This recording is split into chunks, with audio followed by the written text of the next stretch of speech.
see that? Yeah. It's very minor, but... Nah, but on video, you know, that shit, yeah, I know exactly what It's you're gonna help me out later. Set the autofocus. Make sure that should focus.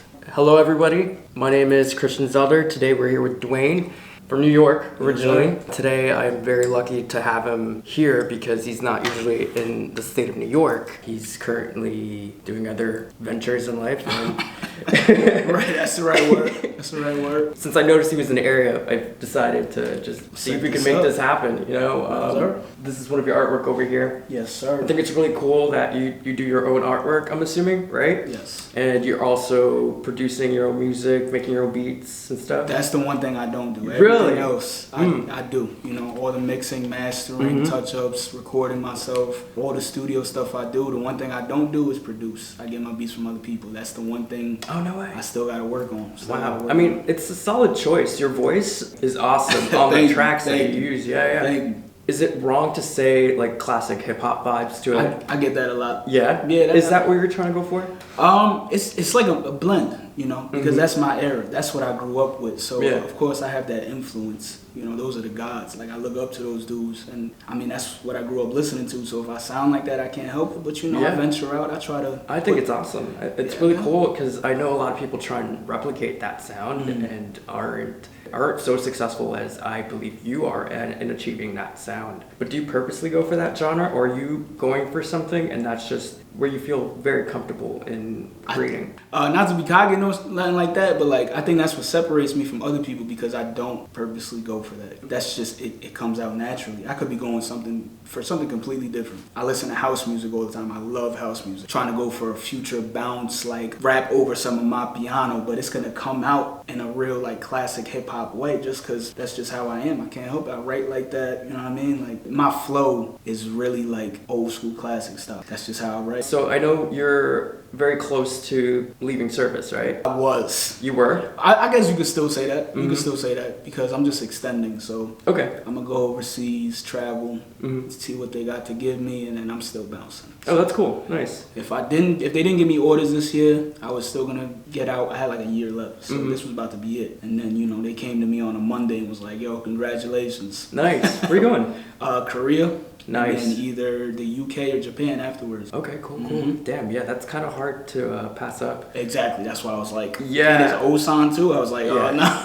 If I was in your position, I definitely would have extended as well. They know how to keep their people, huh? Everybody was saying they was gonna do that because I was waiting for years. I got back from deployment. I was like, all right, dog. Like, y'all got a year left? Where's the orders? Because I told them once they missed that window, I'm getting out. And then they gave it to me. The time I got the orders, I was just talking to this, shorty that I've been talking to. She got orders too. Same place? Wow. Yeah. Who do you know? That's what I'm thinking. Who do you know in Missouri? Like, wait. I think in Missouri, there's some base in Missouri. One of my friends told me that she helps create people's orders. But I don't know if it's for the state of Missouri or like Air Force wide. But apparently, I might have to cut this part out. But a little background, we met at Scott Air Force Base. Good old Scott. Before I joined, I dropped like 3 mixtapes before I joined. Yeah, I saw that on SoundCloud, right? Yeah, absolutely. So I was already in a really creative zone. I couldn't do this and not have a solid foundation on it. So one of my main reasons for joining was to have that solid like fallback. Because you could pursue music, but if you broke, you know what I mean? Like, and you can't just live your life on a regular basis. It kind of makes it hard. So I did that so I could come in and, get even more. I felt this creative freedom because I had all this stuff to talk about. I experienced all these new things now. Like I'm in another state. I've never been here. I'm in another city. I've never been. I'm meeting all these new people from all over the country and all these different lifestyles and shit. I'm meeting new women. One thing that's like the biggest inspiration for everything I do is mainly women. You know what I mean? So of course. I get into all these new situations, and then by the time I was ready to record 2018, Just For You, and that shit, it was a fucking hit. You know what I mean? Recorded that in the dorm, and everybody who hears it, I got people playing that shit in the UK, South Africa. It's crazy. It's crazy. They still go back to it all the time. I got people from back here who still, now that's my shit. Like, Just For You was great. You know what I mean? I think I was listening to a couple of it, but this is on SoundCloud, right? This is on everything. So now that dropped on like SoundCloud and Bandcamp. And this is before I found out about the TuneCore and all that shit. I was still trying to figure shit out. And then once I found out about that, I was like, bet, I'm putting this on all streaming services. And I got it out there. So now it's on everything, everywhere. You can listen to it everywhere. That, and then my next album, and this last album I just dropped in August, everything's everywhere. Word. I did notice you were posting pretty consistently for 18, 19, 20, and then you didn't post anything in 2021. Yeah, 2021 was that was a rough year. Did you see yourself having less time to create in 2021, or were you like really putting things together for 2022? I think that's what it was. I think I was going through so much at the time. I was like stockpiling. When I was creating this album, I was deployed, traveling everywhere. I was going. You were deployed, yeah. Yeah, I was. You know, that deployment was hard, man. That shit was like a real rough time for me, going through it those 7-8 months, and then I get back and like it was like, I don't know, shit changed. You know what I mean? Because before the deployment, shit was rough. Going into it, it was rough. The whole thing, I was struggling. We get back, and I felt like the fucking man. The shit that I wrote when I was going through it is now like, wait a minute, now I feel completely different. Now I'm traveling, now I'm back home for a month. I'm seeing all these people, I'm meeting new people again, going on vacations and shit like that. I'm buying shit I never bought before. I bought my fucking first Benz when I got back. Like I was going crazy. So now I'm talking this different shit, feeling real braggadocious. I feel like I conquered shit in the past 2 years, you know what I mean? And I didn't record anything. So I get back from deployment, get into my new apartment, just moved off base, brand new Benz sitting outside, brand new recording equipment, all this shit that I've always wanted to have right there. So now I have the mix of real shit that I'm going through, but also exactly how I feel in that moment, which was like pretty much untouchable. Not to say that I wasn't, obviously I could get to, you know what I mean? Like, I ain't invincible, but at that moment. You just felt great. Exactly. You were in a good mindset for yourself personally. Exactly. So I took my time with this. This is the longest wait period from anything that I dropped before this album. I want to ask about what were you using before, and man, what did you upgrade to? I went through a bunch of stuff, you know. My first 2 albums that's out everywhere now, that I was recording on like a snowball microphone I bought from the BX. Yeah. What? Hell yeah, and I had to do some. Wait, for what album was that? That was for Just For You and for Pray For Me. Those 2 albums. Honestly, that was pretty solid. Yo, listen. That was pretty solid. It was a lot of cleanup work on the vocals. Yeah. You know what I mean? I had you do the cleanup?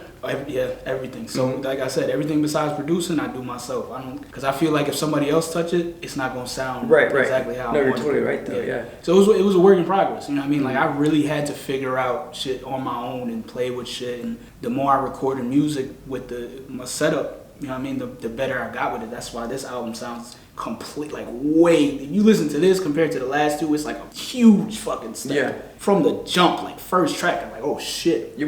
Over time, we always get better. Exactly. But yeah, I had the snowball microphone. That shit held me down. The mic I have now is USB plug-in. It's just a way better version of it. Like it's specifically made for.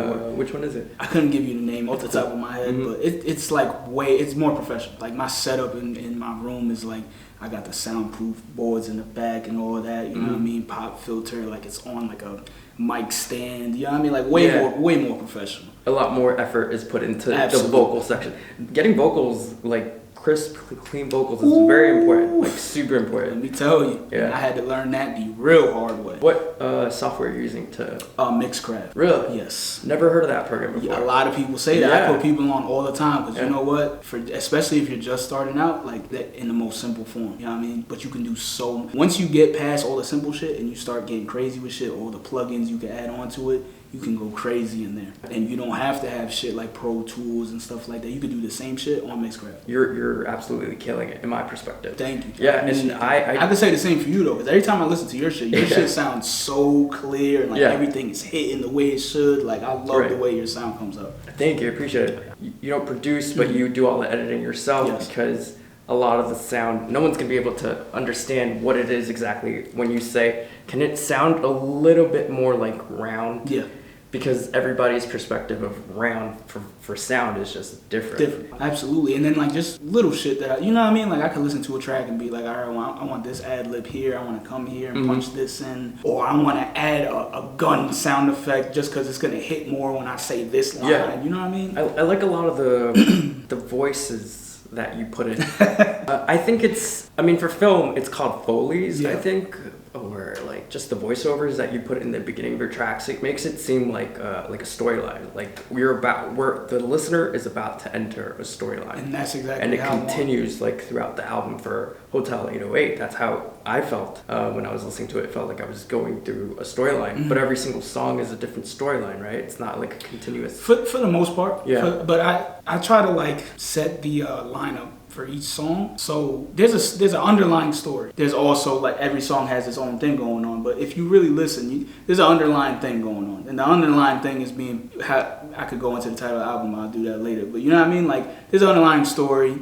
And then there's a story for each song. But I try to get it in sync when I do the synchronization for like the track list, which is my favorite part about the whole album process. Very important. Yes, extremely important. Yeah. A lot of people throw that shit out the window and just throw songs. I don't do that. Like I listen to the whole album a million times before I put it out, so I can specifically, like, I have it on my phone, and then I'll just move tracks around and be like, oh, I listened to this, but it'd be really dope if this track went into this one, just because what I say here and blah blah blah. And I'll even go back after I sync each song on the track list and like add shit in so that it flows into the next song the way that it should. And then that'll be the final product right there. What do you think was the main inspiration from that? For this album? Yeah. So the title came to me, Qatar. I was in Qatar. I'm doing a lot of traveling. You know how fucking deployments. My bags have been packed for damn near a year now. Like this is crazy. Even though like I'm in one spot, I felt like I didn't sit still. On top of all these things going on in my life, people coming and going, people dying. I lost a lot of people in this process of 2 years. You know what I mean? And it was a lot going on. And one day, I don't know what happened, I was putting together a playlist and the name just popped in my head. Hotel 808. 808 music shit. I'm from the 845. Hotel, the main reason being how many people come and go, things, people, you know, shit that you experience, these shits come and go. It felt like just you're a fucking hotel, you know what I mean? Right. Nothing staying, coming and going, all this shit. So I was like, yeah, that's a dope ass title. Where do you draw your inspiration for like the edits? I don't know, man. I'm really a fan of like, there was this era, all the New York artists, you know, they had shots of the city and shots of like luxurious ass cars and lifestyle. It won't even be a shot of them. The song could be playing, you'll watch the music video, and it's just a shot of like all this random shit. But somehow with the song, it flows really well. Like you're just watching the cityscape, like New York City, a car, like a Mercedes driving, you know, somebody in a jewelry store, shit like that. Yeah. You know what I mean? I draw inspiration from that. I like real cinematic shots, which is why I don't have my own music video right now, because I swear to God, I don't want to do the basic shit. I don't want to do the basic shot in front of the fucking bodega with 1,000 niggas. Yeah. Like I can't. I don't know. That's I'm not funny. Do you know what I mean? I know right? exactly. Like every artist comes out, they drop, and that's like that shit is fly because he's already at a different type of level. You know what I mean? But to me, for the music that I make, it has to be a little more cinematic. So I'm waiting for the right person to link up with, find that right videographer that really understands my vision for shit. Y'all niggas hear me now? Much love, son.